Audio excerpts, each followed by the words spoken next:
Let me see.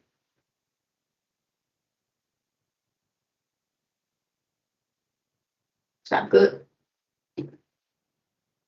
Fake it.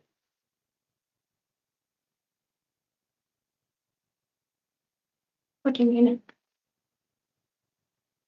Now you gotta like cancel it or whatever. I don't how to do that. Be a button somewhere. Cancel.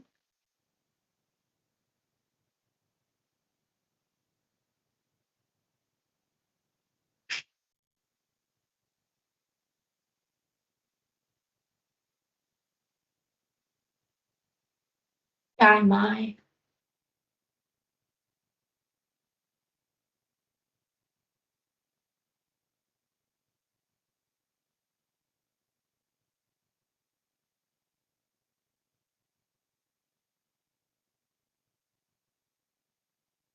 To say my laptop is crashed again. Yeah, we gotta get him a new computer. I think, okay, well, there's like an annotate button in the top of Teams too. I think you may have to click that or something to get it to go away. Anyway. Okay, sorry. Okay, next. So here is a acceptable Roby whale that we got. We got a 63 good whale and 25 fair whale.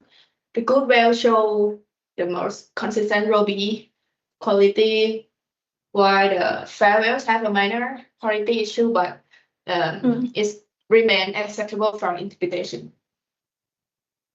Okay, so for the good wells, Mhm. we're looking at a bulk density map, right?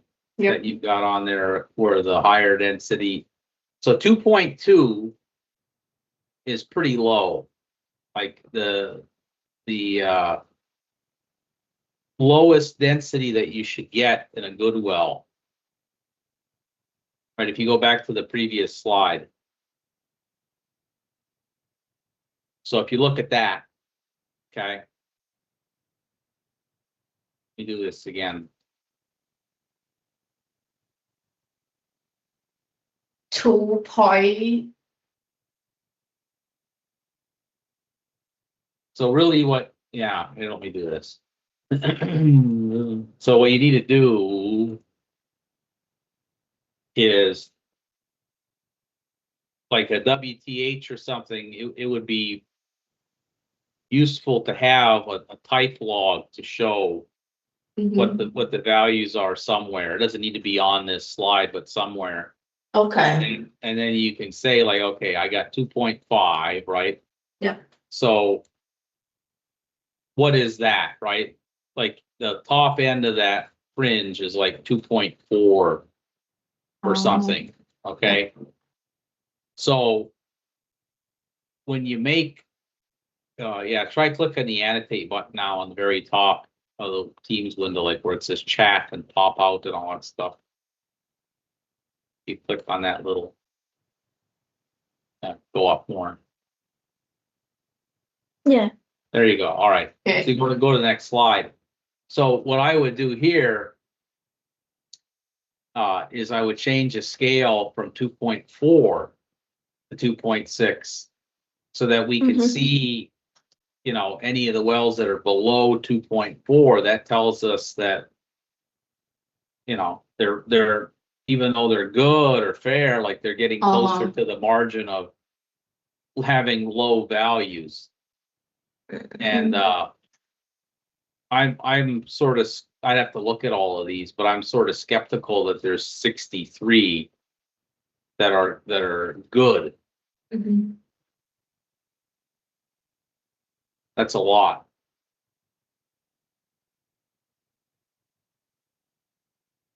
And it also depends on, like what you're saying, Barnett.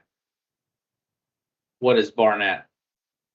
Barnett L3, L4, L. Oh, for this map, I select only L1 to L4. Okay, so that's also getting contaminated by the Merrimack. So Okay. we should remove that from the maps, because that, like, as you saw in your original box plot, that stuff looks pretty good because it doesn't have the clay in it, you know, like it's not washed out anywhere. Yeah, so we don't want to contaminate it with L4. We want like L3, L2, and L or Okay. something. And even to be more, yeah, that would be good for Barnett. And then I would even go as far to make another set of maps to make the point to drive it home, where you select the upper. And then show that in comparison. So all the upper, the Chester shale, right? That smectite stuff, Mhm. show what that looks like compared to the Mhm. lower Barnett. And that is how this is going to be used is, you know, Corey's going to use this to, you know, show the Barnett team what the data quality looks like and how much they should be trusting the interpretations that are being done. So, you know, we don't want to necessarily make a single map for every interval. I mean, we could do that, but I think it's better to do Barnett L3 to L1 and then upper or lower lower 1 to 3 and then all the upper. Make two slides and put the upper slide first and then put the lower slide, and these numbers are going to change. They're not going to be 63. Yeah. It's going Yes. to be like 4 for the upper probably. Yes. And then for the lower, it's probably once you get rid of L4 on there and you change the scale, Okay. it's going to be less than 63.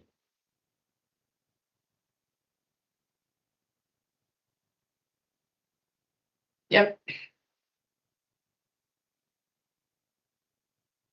For this slide, this map show the overage will be that the well that classified as bad. So the highlight area have the lowest average low B value. So this well less likely to usable.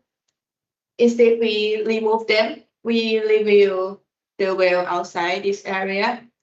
So some of the well has still had acceptable low B. So this slide is a result of screening. We start with 186 bad well. After we review, we got 54 wells. Okay, so the only thing again where I'm confused with these two slides, number 9 and 10, is what intervals are these over? Which tops? L L1 L to L4. L4. Yeah, okay, so make sure you put that somewhere so that they know. Okay. And like I say, I'd get rid of L4 on there. Yep. Yeah, and just because it's really not the Barnett. But again, you need to show a type log somewhere in here to just, I would put that slide earlier on in the presentation showing a type log of like the WTH well or something that's good condition. Okay. And say, you know, L4 is actually Merrimack. So when we talk about the Barnett, we're talking about the organic rich condensed shale. That's really L3, L2, L1. That's not L4. So we removed L4. And I think that's going to change a lot of these maps a lot and some of these cross plots because that L4 is so well behaved. I see. Okay.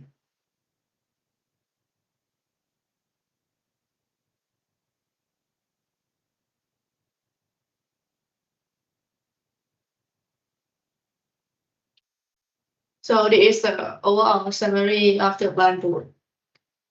We evaluate 274 wells. Okay, so hold on. If we change it, it will be change the result. Yes. Well, first problem I've got is when I add those numbers up on your total, if I add up, they should equal 213, right? So 54 to 63 is like 113 plus 61 is like 170 something plus 25. Right?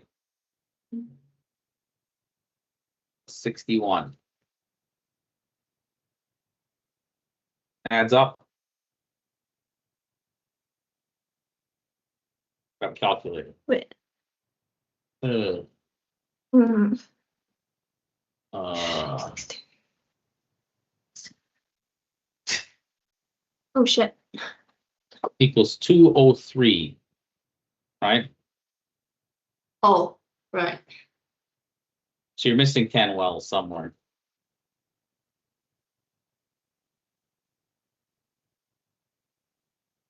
Oh, Those are the 11, right? No tops. yes. Right. Okay. Alright. Mm. And it also says bad, but then it says acceptable, row B. So what does that mean?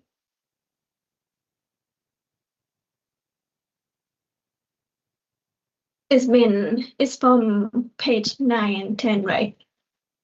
Yeah. Well, it says acceptable. What do you mean by that? Why is it acceptable? Accessible is mean I recover the wells from the bad wash out group. The acceptable is mean after the result after I screening the cross part. Page number 10. Recovered wells. Yep. So you're saying those wells are bad. Bad, but But the lobby cover the L1 to L4 is the lobby is not that bad. So, but if that's the case, then where are the bad wells? There's no bad wells at all. Oh yeah.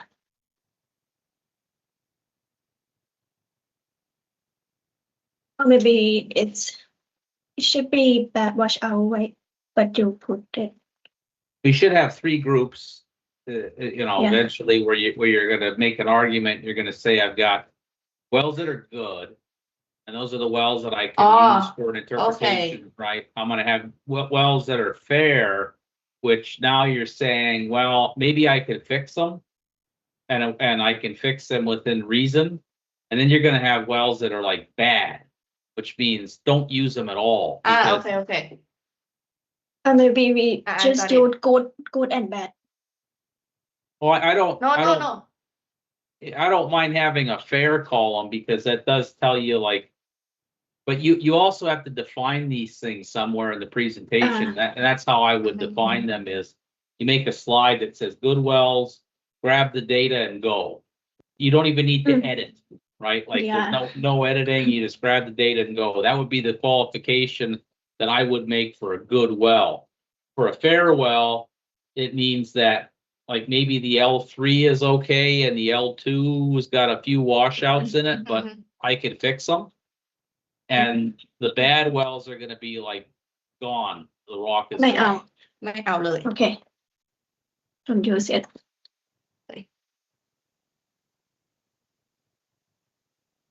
I will adjust the table again. Yeah, and then I'll also, what I would do is compound that with your G1 through G8, like, if a well is a G1, it's a bad well, no matter what, because we can't do anything with it. Mhm. Doesn't look like there's a whole lot of them anyways, but, and then, like for your G7s, that's, and your G3s, that's where most of your, or G4 or whatever, quad combo and triple combos, that's where most of your stuff should live. And, that's where you would make the argument, like, these are the wells that we could actually do stuff with.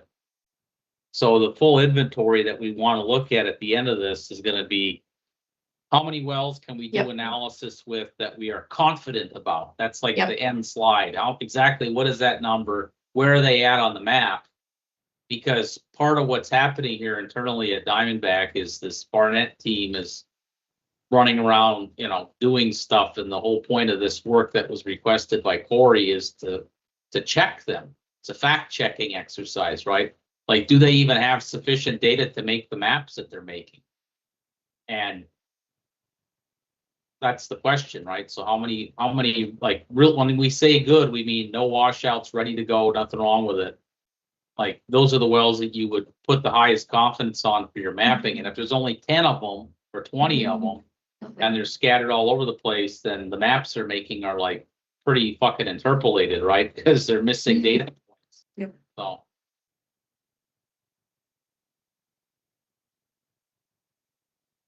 Okay. And it's faded.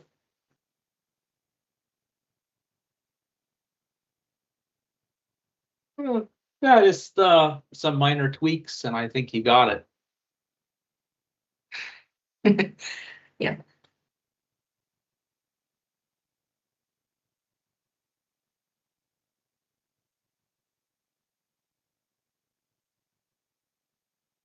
Okay. What else we doing? Mustang draw. Yeah. I still editing them Okay. a few more, and then I will use picture selection to check the well for recompute. Okay, Minola, yeah. Yeah, don't worry about getting too far into it, like on the analysis side yet. We'll have to do that eventually, but right now, really, it's just data cleanup, getting the Oh, yeah. bulk density and the sonic edited and all that, right? And once we get that done, then we need to get that over to the Jorge, and then we can worry Yeah. about the interpretations after that. And the interpretations will go pretty fast anyways, I think. The difficult, time-consuming part is the editing and depth shifting and everything. So. Yeah. Okay, two, other than your computer overheating and crashing every 5 minutes.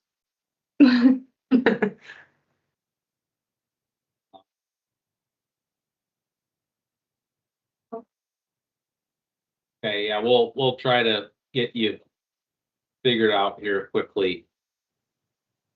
Unfortunately, I came to Pattaya here Sunday because Sunday. yeah, well, I've got, You're at Pattaya right now. yeah, well, so I got to Bangkok and they started renovating a condo below me. It's like super loud. Oh. It's gonna go for 3 months or 4 months, like jackhammering and drilling holes in the concrete and everything, right? You can hear it nonstop all day long. So I can't live there. And then I came here, and when I got here, I found out that there are 2 condos like 10 feet away from me that they're renovating. But I don't know how bad it's going to be here yet, because technically those 2 condos, even though they're 10 feet away, I could probably piss off my balcony and hit them. That's actually technically a separate building, but it's connected by concrete. So we'll see how bad those are. I don't know. I'm watching the guys in there like all day long. There's like 5 or 6 Thai guys in there ripping all the shit out of the walls and the ceilings and all that. So I could go either way. The one nice thing I like about it is it seems like they're working really quickly, you know, like they're ripping everything apart fast. So hopefully it doesn't take forever. Where the one in Bangkok is a bad one because it's like it's a 200 square meter unit.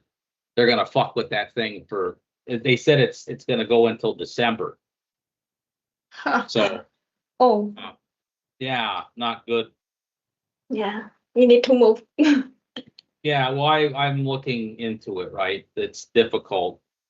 And I'm not gonna do this anymore where I keep jumping. I wish somebody would have told me this a long time ago.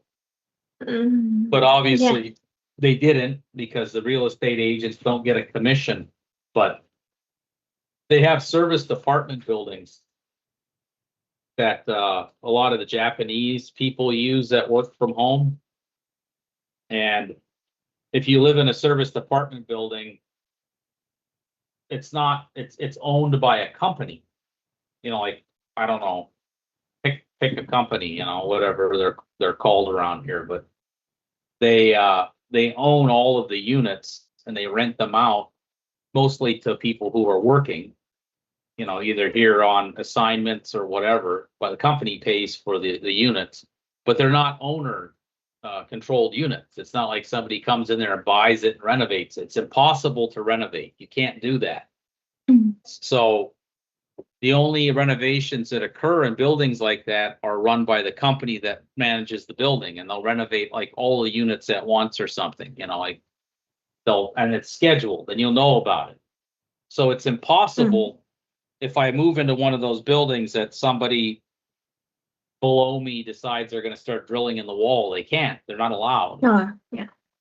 Now, the only problem you still have is the rest of Thailand outside of the building, you know, which is pretty much like fucking Mad Max universe at this point. You know, there's schools and Dequin motorcycle guys and fucking people with firecrackers and shit, you know, like you name it. But as long as you don't have an empty lot, which means that, you know, somebody's not going to come in and build a high rise, because that's the worst possible thing that could happen. If you don't know about these buildings and how they're put up, they have to drive piles. And when they put the piles in the ground, they use a diesel piston that weighs like, you know, 5,000 kilograms or whatever. And the weight drives a diesel cylinder, and they run them like for months, where they drive the piles into the dirt to build the foundations on. It's all day long, loud as fuck. The vibrations go right up the building. It's impossible to do anything about. So that's the biggest risk, is not to get across the street from a high rise going up, you know. And I think I found a place on Soy 25 that looks like it might work. Service department, no empty lots anywhere, no schools anywhere, no fireworks stores anywhere, no, like, you know, it's at the back of the Soy, so you're not going to have people coming back there with pickup trucks with speakers on them selling fucking rambutan or whatever, right? Like, you know, nong kilo, nong rai ba, nong kilo, nong rai ba. All fucking, you know, 6 o'clock in the morning or whatever, like anybody's even awake to buy your mangosteens, or, you know. But that's the only thing I can do that's left, because everything else just ain't working. I don't know how I manage this shit, but I do. I don't even know if it's luck or it's just the whole world is kind of turning this way. But anyway, Tube, have you got anything to discuss, or that you questions, stuff you've been working on?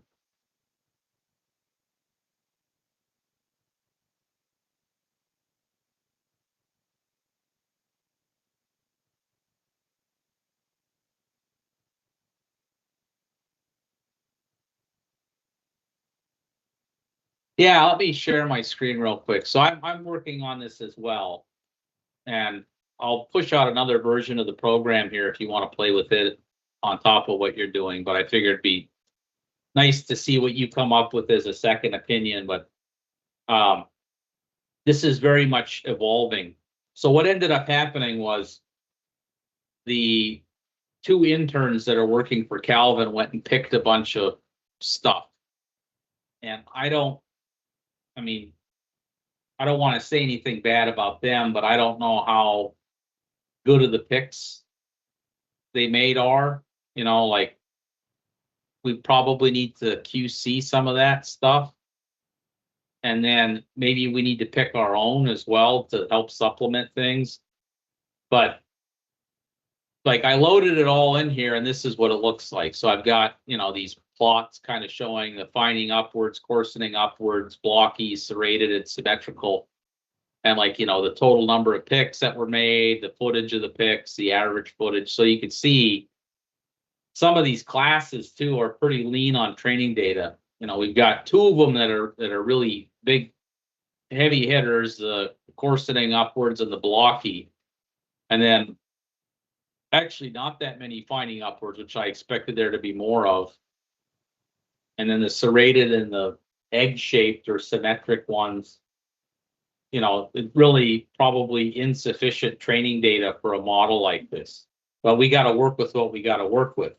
Now, what I did, I'm just using Claude, right? Same thing that you're going to probably do, but you know, I just kind of pushed it, right? Where I'm telling it the things that I know about and asking if it can do things. So the first thing I said was, hey, you know, let me do this real quick.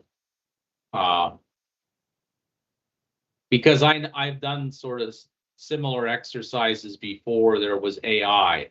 And we talked about some of this. It might have been before you started working too on, but you may have seen the video on the density Monte Carlo stuff. And I gave a talk at the SPWA a couple of months ago or something. I don't know why this is taking so long to annotate. So navigate, select interact with background. Come on. But like when you process, there it is. When you process density data, okay, you get a an N, okay, that's like the count rate, and then you've got like the energy of the counts. You get this plot, and you get like data that kind of shows up on here like that or whatever. Okay.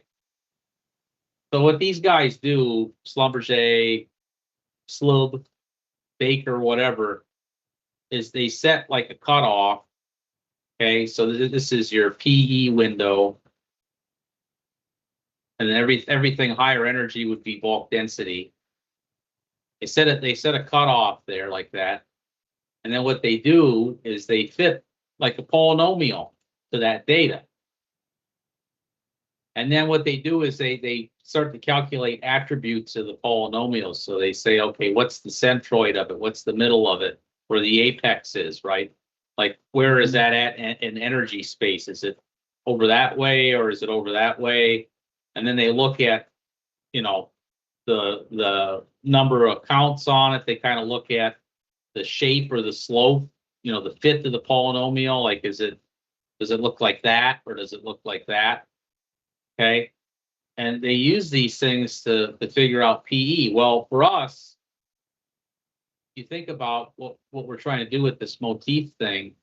Now, if you got a gamma ray signature, looks like that, or you got one that looks like that, this is very much a similar thing, right? I could do an exercise where I fit a line to it, just linear, and I look at the R squared of it. And then I fit a polynomial to it. I look at the R squared of it. Or I, you know, fit something that looks like this to it. And then I look at the R squared. And I say, you know, versus a line, maybe the line looks like that. This blue curve fits it a lot better. So, you know, I'm going to use that now. And I've got the same thing. I can fit a centroid to it. I can look and see, does it look like that? Or is it more lazy? You know, so that's what a lot of these things are. Like, you've got basic statistics here, looking at slopes, looking at these different attributes that have to do with the symmetry or, you know, skewness, kurtosis, the number of modes in it, all that stuff. But here one, annotate. What I'm also doing is I'm throwing in features or attributes that are calculated at every depth through the data, and then ones that are done over the entire top that was picked. So there are two different sets, and there's all kinds of them in here. You can see that. So you have like basic stuff that you can see in here, mean crossing rate, whatever. But then you've got things like, and I think they've got a prefix or a suffix in them that's like interval, INT. And that means that it's over the entire top, not just at an individual depth.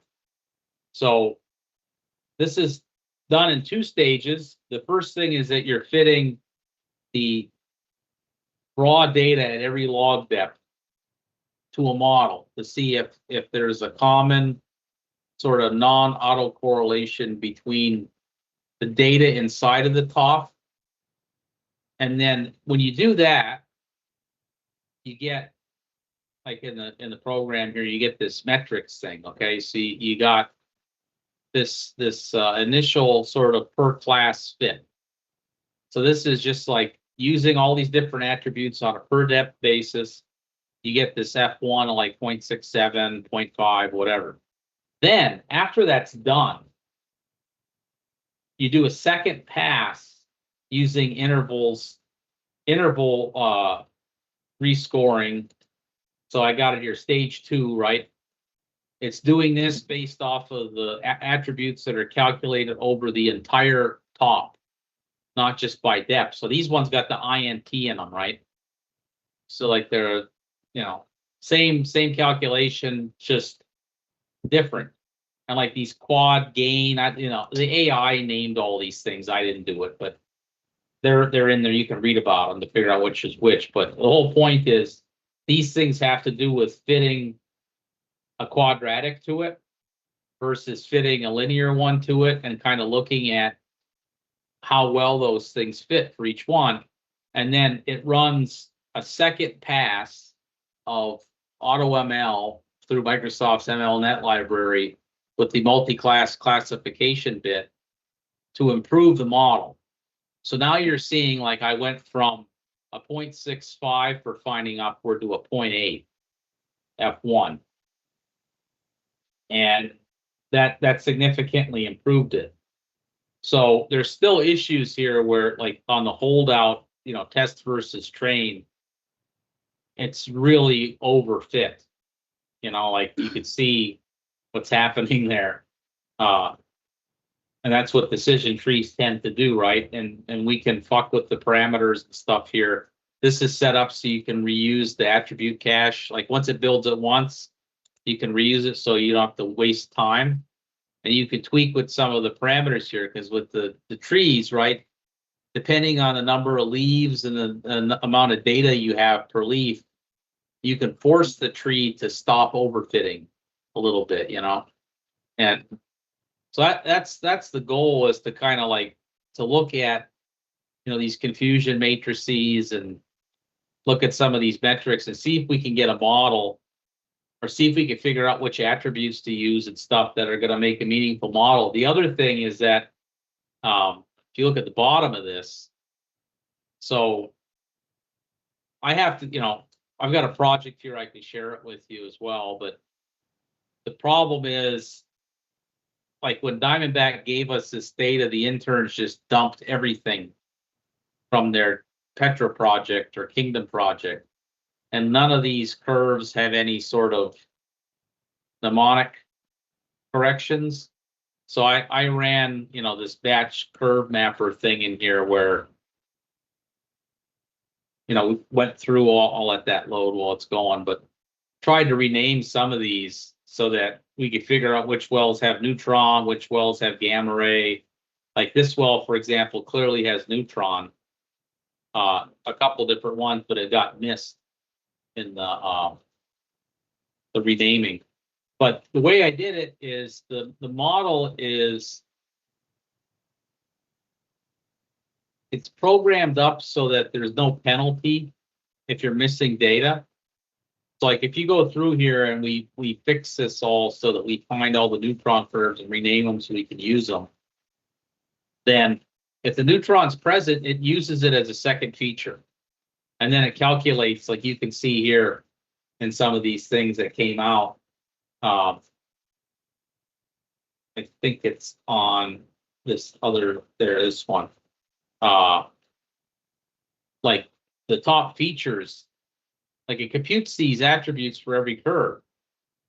So, you know, resistivity, for example, is a very highly weighted feature to determine these different things. And then gamma rays in there. I think there's a neutron in here too, stuff like that, you know. So the models, it utilizes all the data where it's available, but it doesn't penalize in a well where it's not present.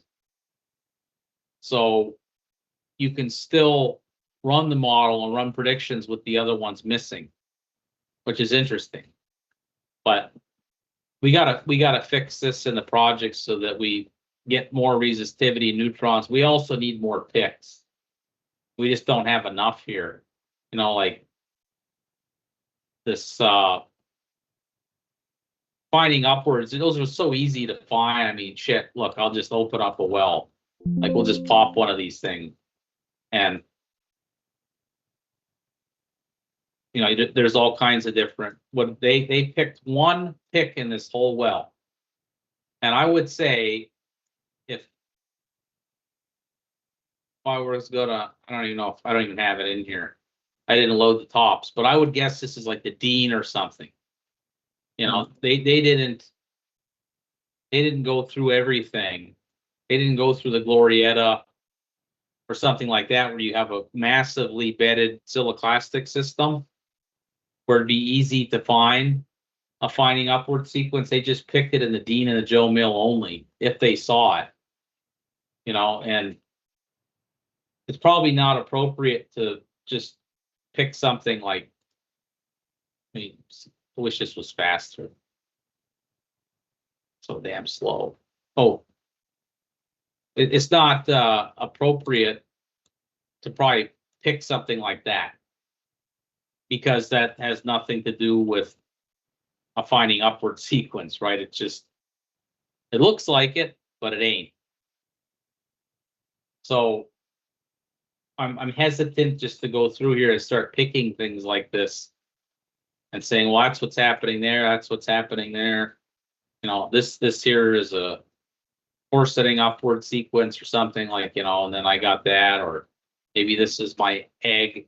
Like these are wrong geologically because it's the wrong depositional system. So the other problem too is that if you, when this thing runs and it does the predictions, and I'll show you one of those.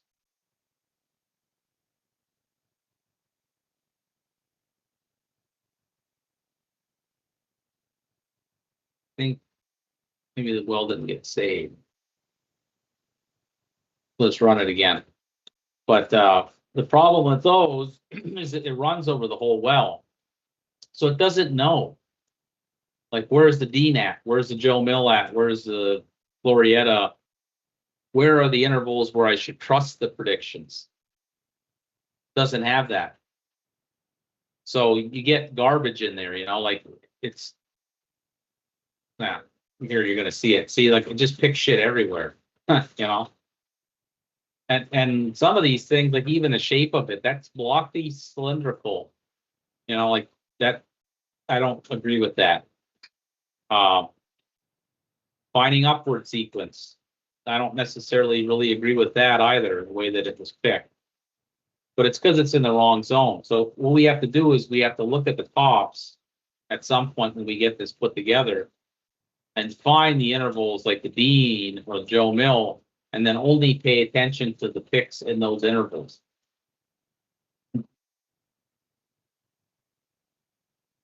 So there's all kinds of hair on this for sure. This is not easy at all. And like when I did this here, for example, too, I did this, just ran this, like this is a training. This was the, I don't know, prediction didn't even show on here. Except all. Yeah, so now it updated it. That's a coarsening upward, that's a serrated, irregular, like that one I might agree with. And these are better, right? That it picked the coarsening upwards the same as they had picked.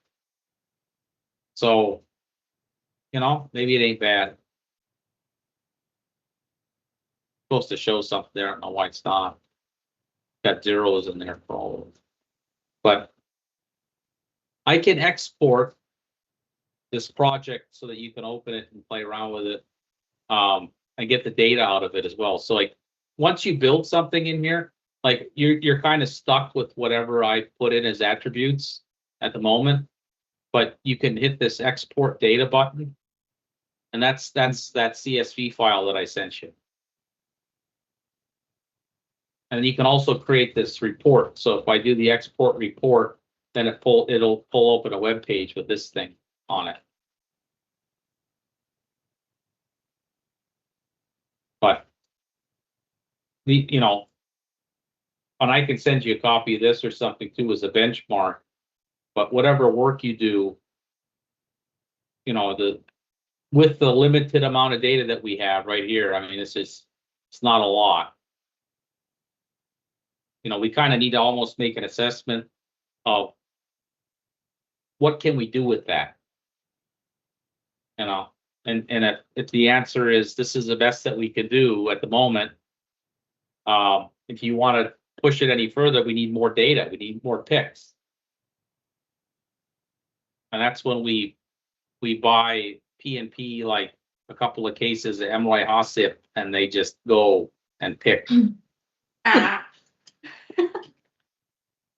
fried chicken ก็พอ I just go to macro and get some MY HOSIP, like a lot of it.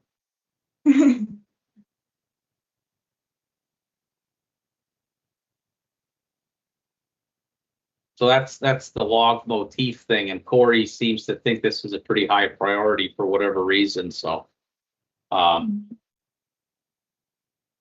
see what happens with it. You know, even this project that I've got here is incomplete because, you know, we need to load tops in here, which we don't have. Like, they need to export those tops and give them to us so that we know where the important formations are.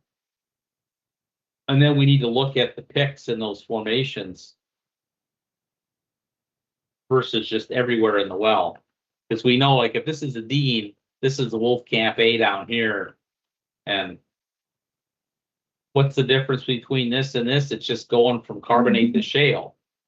That's not a coarsening upward sequence, right? Well, in a way it is, right? Because you're going from fine grain rock to a blocky carbonate that just fell in off of the platform or whatever, you know, debrite or turbidic carbonate gravity deposit of some sort. So it's labeling it that, but that's not what it is.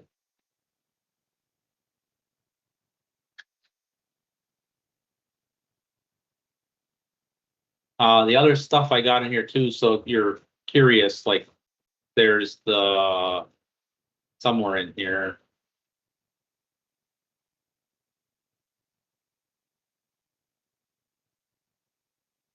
I don't even know where the hell I put it.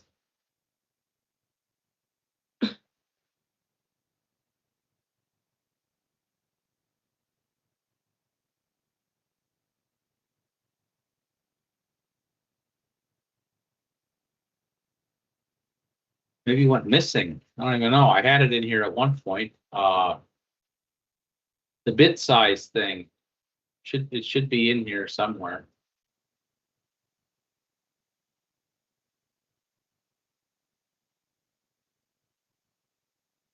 But I don't see it, which is weird. But there should be, it might have got wiped on one of the GitHub updates or something. I'll have to dig and find that. But I did have something in here that does the bit size, and let me just show you that. I think I got. Open, where can we export the well list from here, from studio? Well list. Book. Yeah, well book. You mean these things? Right. You want to do what with it? You want to make a list? Yeah, right. export to IP, something like that. Oh, yeah, that's not really possible yet.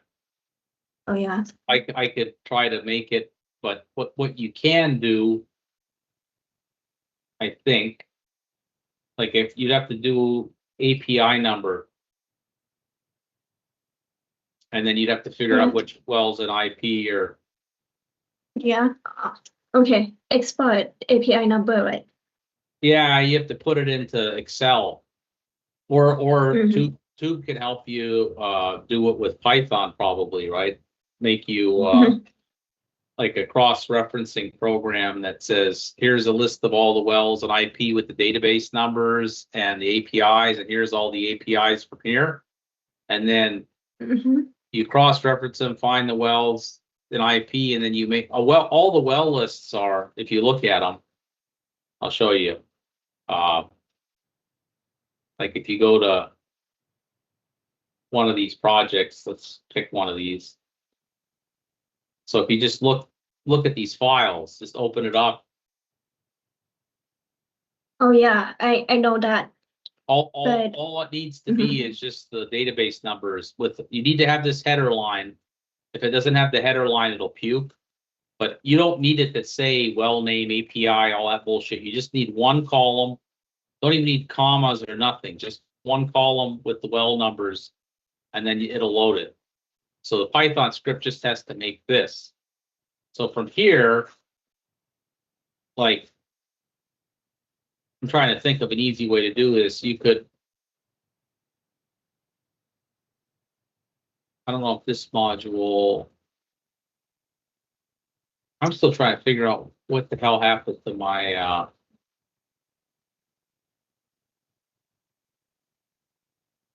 my bit size thing. I also want to know why this just froze. oh,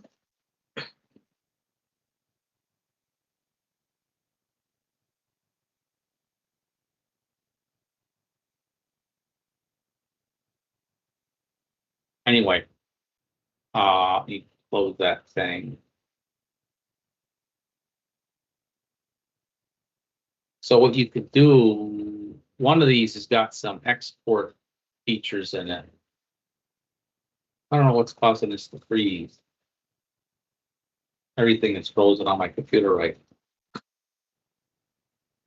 Windows Explorer is all fucked up or something. I can't even.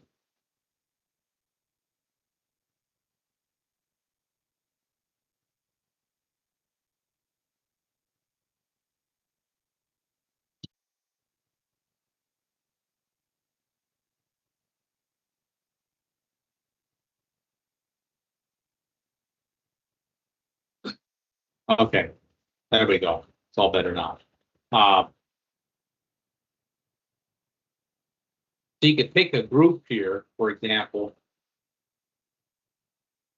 You have to pick a curve that's in all the wells, which you could just do like the depth curve or something, because we've got those everywhere.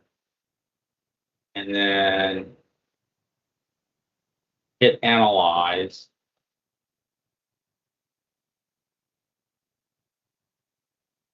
And it's going here. So there's lots of wells in this database. Shouldn't freeze the UI up like that, but it is.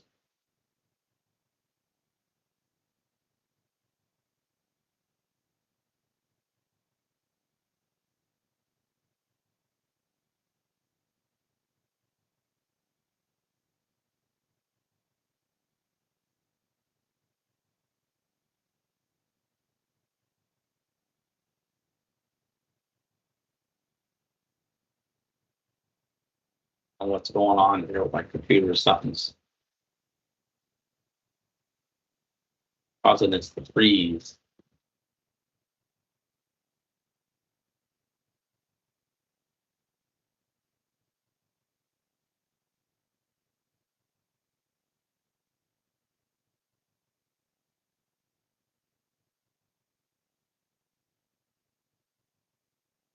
I wouldn't be surprised that it's this shit here.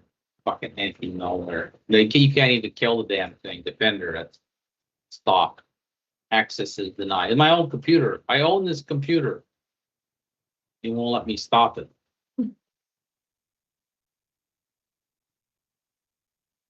Okay, well, I don't know what, I'm gonna have to kill that because it blew up, but let me try again.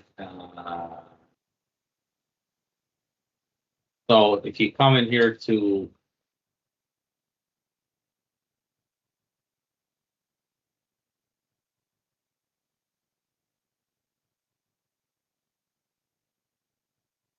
oh, it's killing me. I can't believe that the bit size thing disappeared. We'll probably do this too. You put well name and API, and then I thought I had.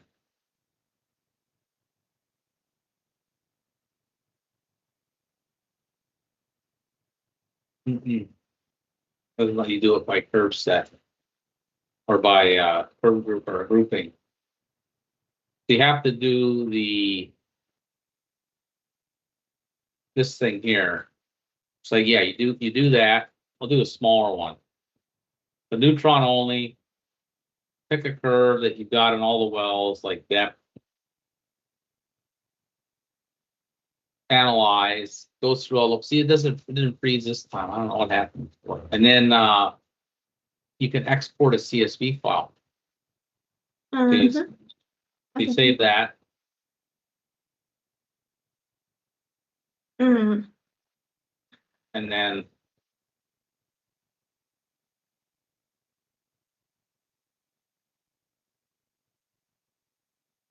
so this thing did not put the API number in the form. Just got the well name, which doesn't help us. We need the API number.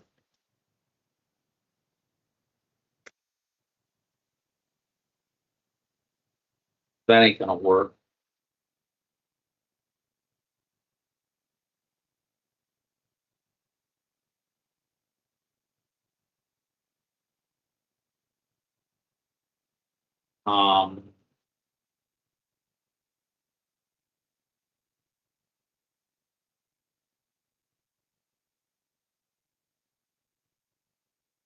So there may not be an easy way to do this actually. Well, the well header stuff should be in here, right? You should be able to do that. I don't even know where the hell I put it. Well, I don't know how to use my own software. Isn't that sad?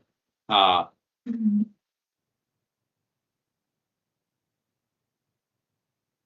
There should be a multi-well. Stuff is missing in here. I'm pretty sure of it. There should be a multi-well metadata thing, but there's not. There's just a single well one. So you should be able to do something like this. Come in here and select all, okay. And then now it's got all of these in here. You can export, Yeah. or you can just copy it or whatever, right? Oh, yeah. Well, you say copy, select all, copy, and then I can come in here and then now I've got API number with the well name. Mhm. So that's how you would do it. You do it through the metadata. Okay. Thank you.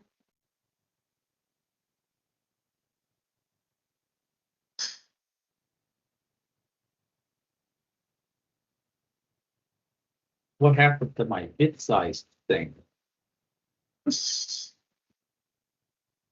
Here, I was gonna do that anyway, so I was looking for that.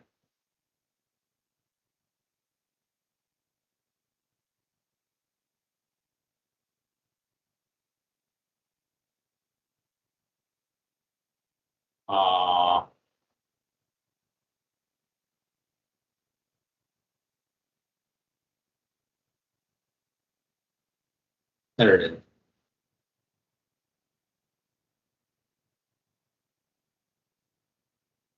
So this thing, you can see the log plot, like I did this. So make it bigger, that stupid thing. I'll get rid of D row too because, so See what it did is the green curve is the bit size that it calculated, and the aquamarine curve is the caliper. Mhm. So even if you have multiple runs, it still is able to figure it out. And that way, when you look at the difference volume, it's the difference between the the bit size that was used in the caliper. But there's a thing somewhere, I don't know what happened to it, where it's programmed in here to let you calculate that, but it went missing for some reason. I don't know how that happened. It did.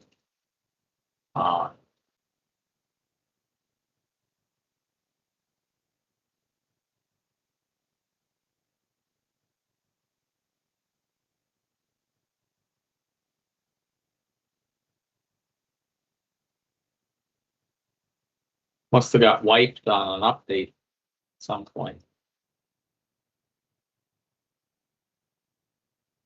But I'll put that back in there if I can find it. I don't know how that happened. And all alternatively as well, I could just export this for you. Yep. If you want it. And some of these aren't perfect. They have to be QC'd. Like here, I've got some weird stuff going on where I've got my bit size is like 4.75. It's gone down to the smallest bit that it can. Because look at my caliper curve. My caliper is 0.028 or something. That's wrong. Like, I don't know why that is. This is data from IP, by the way. If I look at my caliper data there, it goes down to this, it was closed. Like, that ain't right. Why is it such a small value? Then in the upper part of the hole, it's negative and shit like that. There's something wrong with that. That ain't right. There, now it's 10 inches. So the final curve is fine, but the edit curve is all fucked up, and that was what was used to do this. So some of the other ones they're pretty good, like here, this well. But now you can see that this is the money shot, when I'm making my maps that you were showing earlier and everything. L4, this isn't really even the Barnett, it's kind of the Merrimack. Perfect hole. In this case, the L3, really good hole. All the way up into the upper, and then the upper is just gone. And it's not that bad. If you look at it, it's like a 3-inch washout. But look at the, it's just full of mud cake. So Yep. the density correction's off the charts, and the density data cannot be trusted. So this is a well where I would say this isn't bad. This is fixable potentially. It's a fair well. Where the Sheriff well here, that's a good well. This Holt well, that there is a bad well. Yep. In fact, so bad that see the bit size thing they got it wrong too, because there is no change in bit size. The thing got confused. It's so bad that it bumped it up, but really it's the same bit size through the whole interval. It's just that you're going all the way to a 14-inch caliper in there. Same thing down here. This is a bad one. But even in the bad ones, if you look at them, the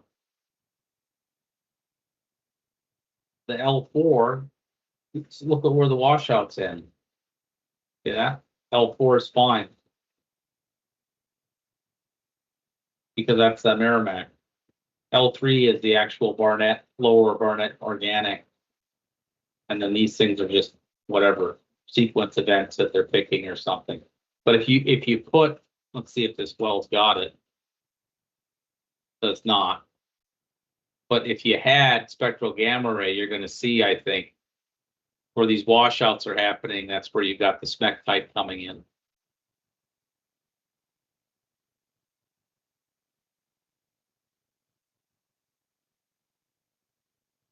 Okay, any other questions, comments?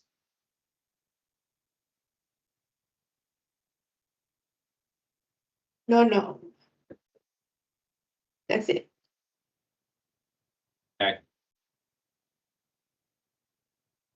All right, Okay.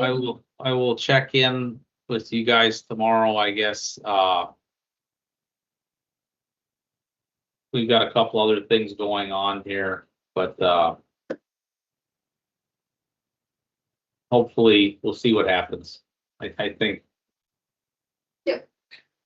Corey, Okay, Ryan. yeah, Corey just got back, by the way. He was out of the country for a bit, so we need to give him an update and stuff and see what's changed once he gets back to the office.